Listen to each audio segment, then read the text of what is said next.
Mini truck और car में भिड़ंत, एयरबैग खुलने से जीवन दान मिला।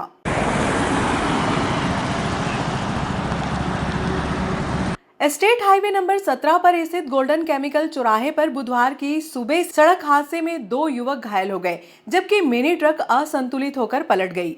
डायल 100 के आरक्षक और पायलट ने मौके पर पहुंचकर घायलों को उपचार के लिए सरकारी हॉस्पिटल पहुंचाया।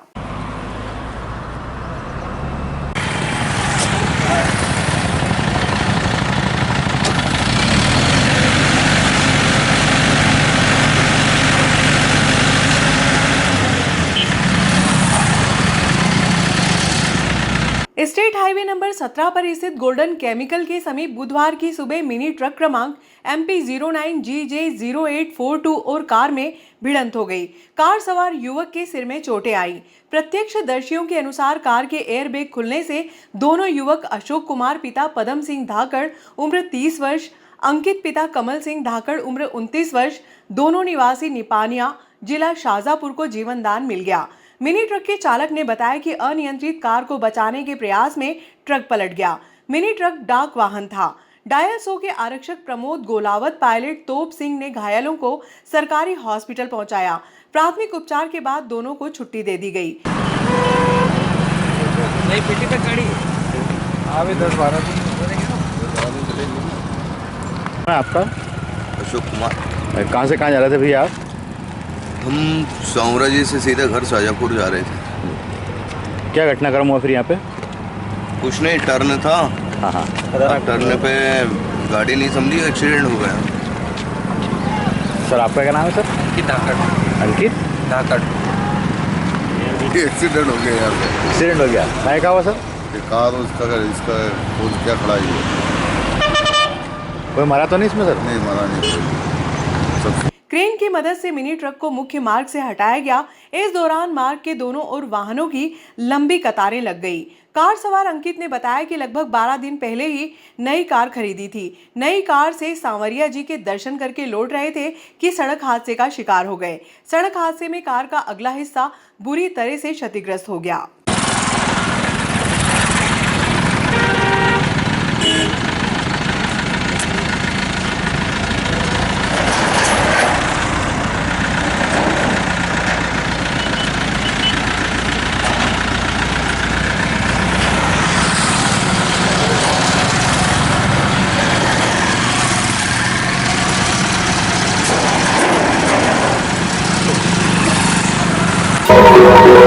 मुख्यमंत्री सेवा अभियान का समारोह पूर्वक हुआ शुभारंभ। मेहतवा से टकरावदा तक डामरीकरण कार्य का भूमि पूजन।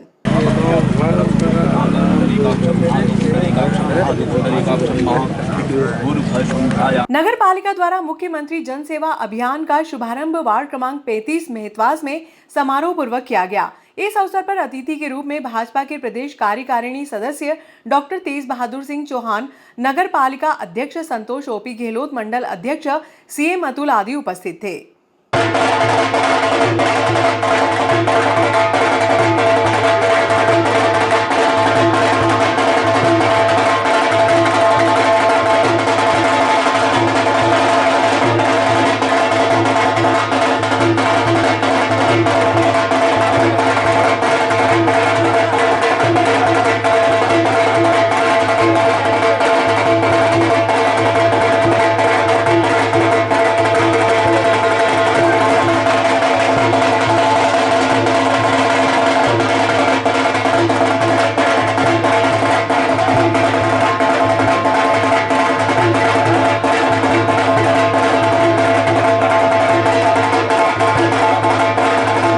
विदित है कि आज से मध्य प्रदेश के मुख्यमंत्री सम्मानीय श्री शिवराज सिंह जी चौहान के द्वारा नागदा नहीं पूरे मध्य प्रदेश के अंतर्गत जन सेवा अभियान का द्वितीय चरण, एक चरण हमने पिछले सितंबर-अक्टूबर में करा और दूसरा चरण आज से प्रारंभ होने जा रहा है।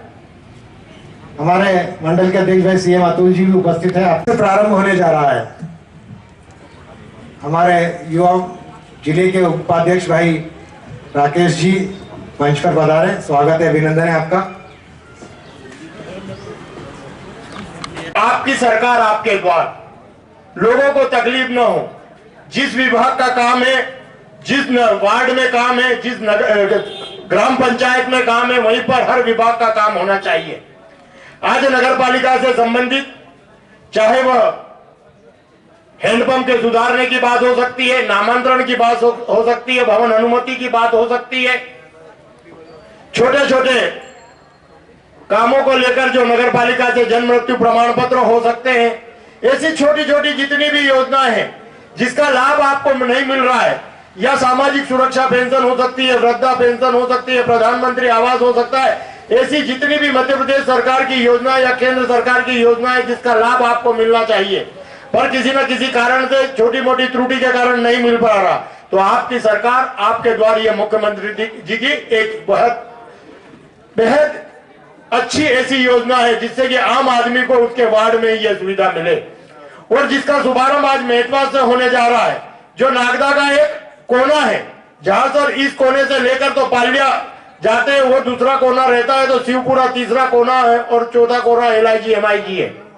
और इसी के साथ में 3 करोड़ अधोसंरचना संरचना के साथ 3 करोड़ के भूमि पूजन का कार्य भी यहाँ से शुभारंभ हो रहा है। दे सकते नागदा के इंच सूत पे अगर विकास की किसी ने परिभाषित किया है तो भारतीय जनता पार्टी की परिषद ने किया है।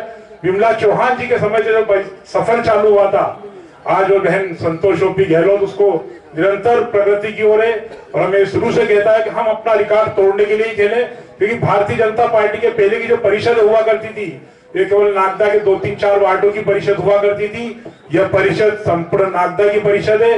सड़क, बिजली, पानी जो मूलभूत काम है वो तो किया ही, लेकिन लिंग से हटकर इस प्रदेश के अंदर किसी नगर पालिकाओं ने काम किया तो वो नागदा नगर पालिका ने काम किया है।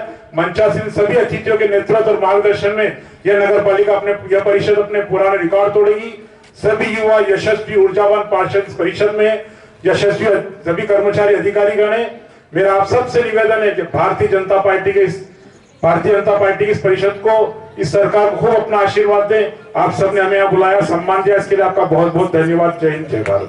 आपको पता है जब से नगर पालिका परिषद नागदा में आप सबके आशीर्वाद से परिषद काबिज हुई है, लगातार नित नए विकास कार्यों को अंजाम देकर नागदा में विकास की गाथा लिखी जा रही है। हमारे बीच हमारी बहन बबीता रघुवंशी जी स्वास्थ्य सभापति भी हमारे बीच उपस्थित थे, आदरणीय नरेंद्र शंकर जी उपस्थित थे। मैं बता रहा था कि निश्चित ही नागदा नगर पालिका जब से परिषद बैठी हुई है, लगातार केवल और केवल इस परिषद का एक ही लक्ष्य है कि किसी भी तरह नागदा नगर का संपूर्ण दृष्टि से विकास हो, हमारा नागदा नगर हर क्षेत्र में नंबर 1 हो। उसी दिशा में हमारे सारे पार्षदगण, हमारे सारे सभापति और हमारे नगर पालिका के समस्त अधिकारी कर्मचारी बंधु, कि उन सबका केवल एक ही ध्येय है कि नागदा नगर हमारा प्रदेश में हर क्षेत्र में अव्वल हो। जैसा कि आप सबको पता है, आज मुख्यमंत्री जनसेवा अभियान का द्वितीय चरण प्रारंभ होने वाला है। हमारे प्रदेश के यशस्वी माननीय मुख्यमंत्री जी की भी मंशा यही है कि हमारे प्रदेश के हर नागरिक को वो सुविधाएं जो हमारे विभागों से मिलती है वो सुविधा उन्हें घर बैठे मिली। इसी का पहला लक्ष्य हमने मुख्यमंत्री जनसेवा अभियान के अंतर्गत 1 में किया था, और अब 2 में 67 योजनाएं ऐसी हैं जिनका योजनाओं का लाभ हमको नागरिकों को देना है। क्योंकि हम नगर पालिका परिषद नागदा के सारे साथीगण हैं, नगर पालिका परिषद में हमारी 12 सेवाएं, मूलभूत सेवाएं हैं जो आपको कहीं ना कहीं आपके नित्य दैनिक जीवन में उन सभी सेवाओं का लाभ लेना पड़ता है। उसी के लिए हमारे माननीय मुख्यमंत्री जी उस मंशा को समझा और इसका मुख्यमंत्री जनसेवा अभियान 2 चरण का चालू किया। और केवल एक ही लक्ष्य हमारे माननीय मुख्यमंत्री की, हमारे प्रदेश की जनता जो केवल अपने नित्य दैनिक जीवन में जिन सेवाओं का, जिन योजनाओं का लाभ लेना चाहती है, वो हमारे अधिकारी कर्मचारी उन योजनाओं का लाभ हमारे जनता को घर बैठे दे सके। ये हमारी प्रदेश के माननीय मुख्यमंत्री जी की योजना है और माननीय मुख्यमंत्री जी का एक बड़ा लक्ष्य है। उसी लक्ष्य, उसी ध्येय को पार करने में हमारी नगर पालिका परिषद भी पीछे नहीं है। चूंकि जनसेवा अभियान 2 था और इसमें विकास कार्य भी हमारी नगर पालिका परिषद का मुख्य ध्येय है, तो आज हमने इस जनसेवा अभियान के तहत कायाकल्प अभियान 2 का नगर पालिका परिषद ने जो कार्यक्रम रखा है, निश्चित ही इस कायाकल्प योजना के अंतर्गत शासन के अंतर्गत 3 करोड़ रुपए की राशि नागदा नगर पालिका परिषद को प्राप्त हुई थी। और उसमें कुछ प्रमुख सड़कें हैं, जिसमें एक प्रमुख सड़क हमारे मेहतवास की भी है। आज उस सड़क का भूमि पूजन प्रारंभ हो जाएगा। और इसके साथ ही साथ हमारे नगर की 5 और अन्य सड़कें हमारे अभी जब मंचासीन अतिथि वो सब बताएंगे। मैं केवल आपको हल्की सी ब्रीफिंग देना चाहता हूँ कि इंगोरा रोड का ब्रिज का डामरीकरण भी इसी कायाकल्प योजना के तहत नागदा नगर पालिका परिषद और हमारे अधिकारी कर्मचारी करेंगे। साथ ही मेतवास से टकरावदा तक ये पूरा डामरीकरण में पूरा मेतवास क्षेत्र काफी दिनों से इस रोड के लिए हमारे कई नागरिकों ने और हमारे वार्ड पार्षद भी लगातार कह रहे थे भाई साहब रोड काफी खराब है, तो शासन ने कायाकल्प योजना के तहत हमको पैसे दिए थे, उसके अंदर हमने ये रोड भी ली है, तो आज इसका विमोचन कर रहे हैं। साथ ही साथ मुक्तेश्वर महादेव मंदिर पर भी डामरीकरण इसी कायाकल्प योजना के तहत किया जाएगा। पुवालिया रोड में भी डामरीकरण हमारे इसी कायाकल्प योजना के तहत किया जाएगा। बजरंगबली जोड़ा नागदा सीसी रोड, वो सीसी रोड बनना है, वो भी इसी में होगा। और साथ ही साथ अमलाद रोड का सीसी लगभग 1 करोड़ के आसपास का, ये कायाकल्प के अंतर्गत लगभग 3 करोड़ 12 लाख रुपए की राशि जो हमको स्वीकृत हुई थी, वो नगर में विकास कार्यों का आज हमने मुख्यमंत्री जन सेवा अभियान 2 के तहत भूमिपूजन भी करके नागदा नगर को एक बार फिर विकास की दिशा में अग्रसर करने के लिए हमारे नागदा नगर पालिका के सारे परिषद, हमारे सभापति, हमारे अधिकारी कर्मचारी और मंच पर बैठे हुए जितने भी हमारे वरिष्ठ भारतीय जनता पार्टी के वरिष्ठ नेता हैं, जनप्रतिनिधि है, कंटिन्यू इनका लक्ष्य होता है किसी प्रकार शासन से कैसे योजना लाके नागदा नगर के नागरिकों को हम सुविधा दे सके, नागदा नगर में विकास की गाथा बह सके। हमारे सारे जनप्रतिनिधि लगातार हमको कहीं ना कहीं कहाँ से योजना मिल पाएगी, कैसे राशि मिल पाएगी, ये भी इस दिशा में लगातार कंटिन्यू प्रयास करते रहते हैं। नागदा नगर पालिका परिषद भी आपके सपनों का शहर बनाने के लिए हमारे सारे परिषद और हमारे सारे पार्षद सभापति लगातार कंटिन्यू इस विषय में काम करते रहे। आप सभी लोगों का स्नेह आशीर्वाद इस नगर पालिका परिषद को यूं ही मिले। हमारे सारे पार्षद सभापति आप सबके आशीर्वाद से नागदा नगर में कंटिन्यू विकास की दिशा बढ़ा के नागदा नगर को पूरे प्रदेश में हर क्षेत्र में नंबर 1 कर सके, इसी में आप सबसे कामना करता हूं। बहुत बहुत धन्यवाद। जय हिंद, जय भारत, जय मध्य प्रदेश। एक बार और आपके द्वार पे आ गई और अब आप सब इस बात को लेकर भी जरा विचार कर रहे होंगे कि भारतीय जनता पार्टी के सभी नेता यहाँ पर खड़े और सारे नेता मिलकर भाषणबाजी भी कर रहे हैं। लेकिन मित्रों, जिस प्रकार नागदा नगर पालिका चुनाव में हम लोग आपके बीच आते थे और आपके बीच आकर अपनी बात को रखते थे, हम लोग अपना विजन रखते थे, हम लोग अपनी सोच रखते थे, हम लोग ये आग्रह करते थे कि 4 बार आपने हमको चुन के दिया है, 5वीं बार आप लोग मौका दे दो और 5वीं बार हम लोग ये सब करने वाले। उन सारे कामों को लेकर उसका एक छोटा सा प्रारूप लेकर हम सरकार के माध्यम से जन सेवा पार्ट 2 के नाम से आज हम आपके बीच में और ओपी भैया ने आप सबके बीच में जितने भूमि पूजन के कार्य हो रहे हैं उन सबकी सूची पड़ी भी है। मैं मंच के माध्यम से नगर पालिका परिषद के सभी अधिकारी और राजस्व के सारे अधिकारियों से भी आग्रह करना चाहता हूं कि जिस प्रकार से सरकार की मंशा है, मुख्यमंत्री जी की मंशा है कि हमारे प्रदेश के जितने भी हमारे प्रदेश की जो जनता है उनको लगातार योजनाओं के माध्यम से लाभ मिलना चाहिए। और मैं इस बात को बिल्कुल भी नहीं नकारता कि हमारे शासन या हमारे शासन के सेवाकर्मी या शासन में काम करने वाले हमारे कर्मचारी उसके लिए काम नहीं करते, लेकिन मैं इतना जरूर आग्रह करना चाहता हूं कि यदि शासन का कोई कर्मचारी इन कामों में विलंब पैदा करता है, जनता की चप्पल घिसाने का प्रयास करता है, उन्हें समय लगवाता है, तो उस पर चिंता जाहिर करना चाहिए और ऐसे कर्मचारियों पे हमको अंकुश लगाना चाहिए। पहले बातों से मनाना चाहिए या फिर जो कार्रवाई हो सकती हो वो कार्रवाई भी करना चाहिए। मैं ये बात इसलिए कह रहा हूं क्योंकि हमारे पास भी कई लोग आते हैं और ये बताते हैं कि मैं उस ऑफिस पे इतनी बार गया और हमारा काम नहीं हुआ।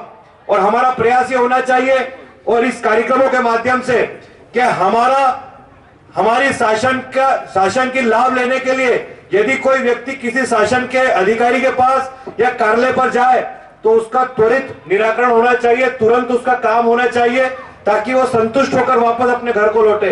ये नहीं कि वो 1 बार गया, 2 बार गया, 10 बार गया, ना तो हम उसको संतुष्ट करने का कोई जवाब देते, ना उसके काम का कोई निराकरण बताते, उसको सीधे उठा के बोल देते कि ये काम नहीं होगा। मैं कम से कम हमारे सारे कर्मचारी बंधुओं से आग्रह करना चाहता हूं कि जनता आपके बीच में आती है, शासन प्रशासन के योजनाओं का लाभ लेने के लिए आती है, तो कम से कम उसको बिठाकर आदर पूर्वक सम्मान पूर्वक बात करें, उसे समझाएं। यदि उसको समझ में नहीं आता तो जिस क्षेत्र से वो आता है उस क्षेत्र के पार्षद से बात करें, संवाद करें और उसको संतुष्ट करने का प्रयास करें। सीधे उठाकर ना बोल दे कि तुम्हारा काम नहीं होगा। और इसका सबसे ज्यादा प्रभाव यदि किसी विभाग में दिखता है तो वो विभाग है प्रधानमंत्री आवास वाला। और ये ऐसा विभाग है कि जिसमें हमारी क्षेत्र की जनता जब जाती है तो एक आस लेके जाती है। एक गरीब व्यक्ति जाता है, वो इस आस के साथ जाता है कि उसको छत मिलेगी, आशियाना मिलेगा, घर मिलेगा। वो उम्मीद के साथ जाता है पर उसको वहां पर कई बार ऐसा देखा गया है कि हम तो नगर पालिका के, हमारी पूरी टीम तो आश्वस्त करती है कि हम तुम्हारा काम कराएंगे, लेकिन वहां बैठे हुए कुछ कर्मचारी मिलकर उसको परेशान करने का काम करते हैं, चप्पल घिसाने का काम करते हैं। मैं सरकार में एक अध्यक्ष हूं, लेकिन मुझे इस बात को बोलने में बिल्कुल भी संकोच नहीं हो रहा है। वो इसलिए नहीं हो रहा है क्योंकि शासन ने ये योजना बनाई इसलिए है कि हम सबको लाभ दिखा सके। और इस मंच के माध्यम से ये मैं बात इसलिए भी कर रहा हूं कि आज मंच के माध्यम से बोलूंगा तो शासन प्रशासन पूरा अमला, नगर पालिका के अध्यक्ष जी यहाँ सब बैठी हुई है, तो हो सकता है उसके माध्यम से सारी व्यवस्थाओं को सुधार किया जाए। मैं आज के इस अवसर पर केवल इतना ही कहना चाहता हूं कि ये जो सरकार की मंशा है, मंशा ये है कि हम आपके हर पल हर क्षण हर योजनाओं का लाभ दिलाने का प्रयास निरंतर करते रहे। और जितना आशीर्वाद आपने हम सब की बातों को सुनकर नगर पालिका चुनाव में भारतीय जनता पार्टी को दिया है, हम इस बात की भी आप सबके ऋणी है। और इसी आशीर्वाद को लेकर, नगर के विकास को लेकर हम लोग आपके बीच आते हैं और निरंतर काम करें, और आगे भी कई मुकामों पर हमको आशीर्वाद आपका लेना है। आज के इस अवसर पर आप सब संजीवनी का भूमि पूजन हो गया, कार्य चालू हो गया है, और कायाकल्प की तरफ से इस रोड का भी आज भूमि पूजन करने जा रहे हैं। और पार्क भी इसी वार्ड में बनने जा रहा है। करीब 2 करोड़ का कार्य इस वार्ड का हो रहा है। मैं अध्यक्ष जी को भी आप बता देना चाहता हूं। मैं अगले वक्ता के रूप में हमारे वरिष्ठ नेता डॉक्टर तेज बहादुर चौहान साहब से आग्रह करूंगा कि वो आए और इस कार्यक्रम को संबोधित करें। मंच वाले भी और सभी लोग, तो बातचीत का कोई मतलब निकलने वाला है। आज हम मुख्यमंत्री जी की बहुत महत्वपूर्ण योजना मुख्यमंत्री जनसेवा अभियान 2 का शुभारंभ करने के लिए यहां पर एकत्रित है। अब आप सोच रहे होंगे कि ये मुख्यमंत्री जनसेवा अभियान 2, तो मैं आपके स्मरण में लाना चाहता हूं कि अभियान नंबर 1 पिछले वर्ष संपादित हो चुका है।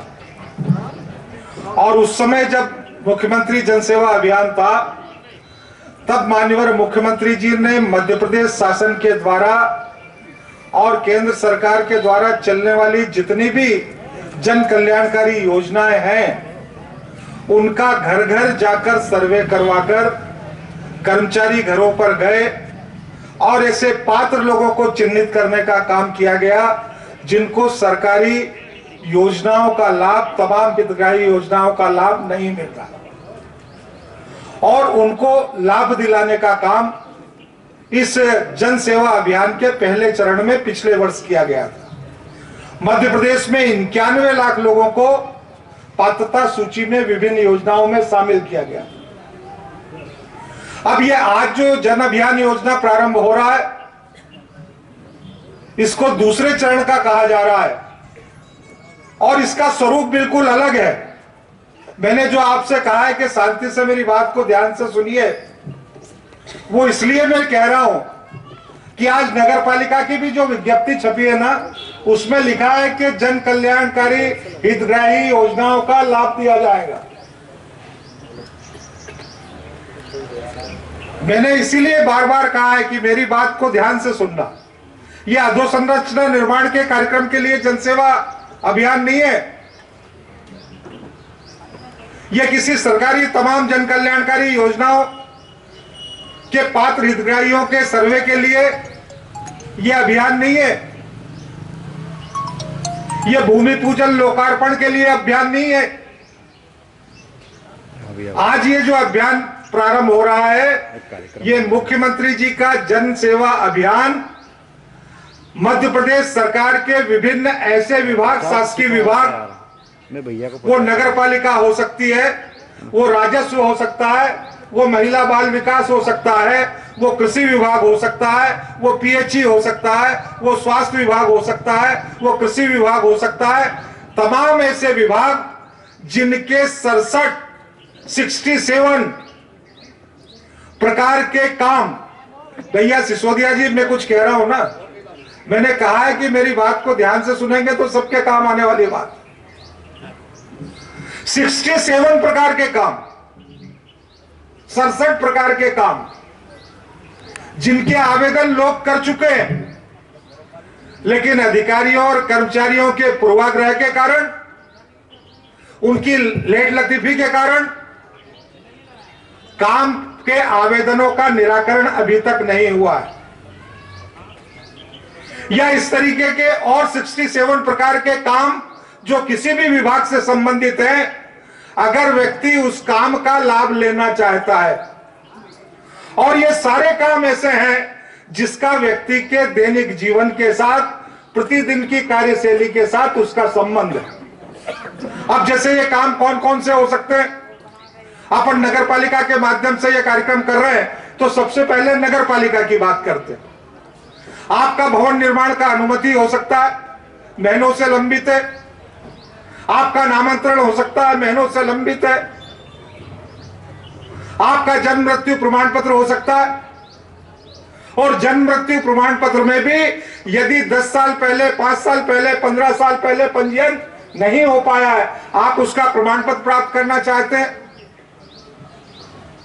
ऐसे किसी भी तरीके के काम, शिक्षा विभाग का काम है, आपको अपनी अंक सूची में नाम में संशोधन करवाना है, आपको अंक सूची नहीं मिल पाई है, आपको माइग्रेशन नहीं मिल पाया है, आपको टीसी नहीं मिल पाई है। मान लीजिए पीजे पीएचई का काम है, कहीं पर ट्यूबवेल खराब है, उसको सुधराना है। कहीं पर एमपीबी का काम है, बिजली के तार नीचे आए हुए हैं। आपके नियम के अनुसार किसी तरीके की कोई बाध्यता आपके आवेदन पर लागू नहीं होती है, लेकिन बार बार आवेदन देने के बाद भी अगर आपका वो काम नहीं हुआ है, तो लोगों के घर बैठे उस काम को करने का संकल्प इस जन सेवा अभियान के अंतर्गत है।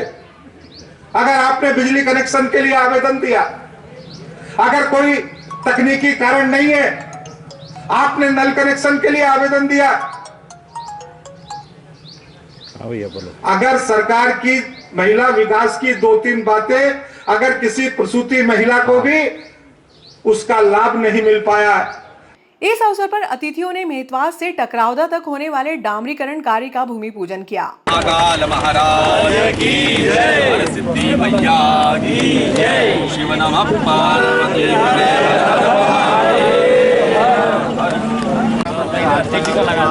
गोपाल कृष्ण चंद्र भगवान की जय।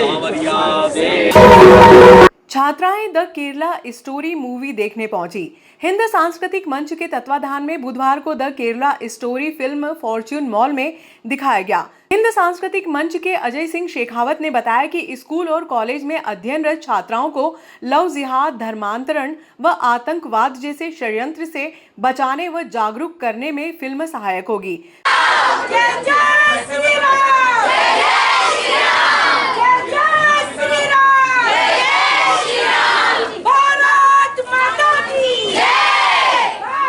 नमस्ते भैया, हिंद सांस्कृतिक मंच के तत्वाधान में मेरे छोटे भाई आदित्य, रघुवंशी, कार्तिक, राहुल चौधरी जी ने हमसे निवेदन किया था कि हम केरला स्टोरी नगर की जितनी भी बहनें उन्हें दिखाएं।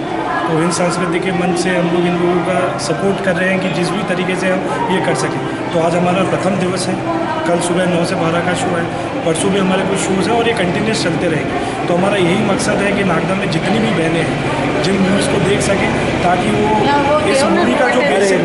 इस मूवी का जो एक बेसिक स्टोरी लाइन है कि किस प्रकार भारत की बच्चियों को अफगानिस्तान या दूसरे देशों में ले जाके आतंकवाद की तरफ धकेला जा रहा है, तो उससे इन्हें किस तरीके से हम बचा सकते हैं। तो इस काफ़ी अच्छी कहानी है इस पिक्चर की। तो हम लोग यही मकसद है कि ज़्यादा से ज़्यादा बच्चे इस पिक्चर को देखें।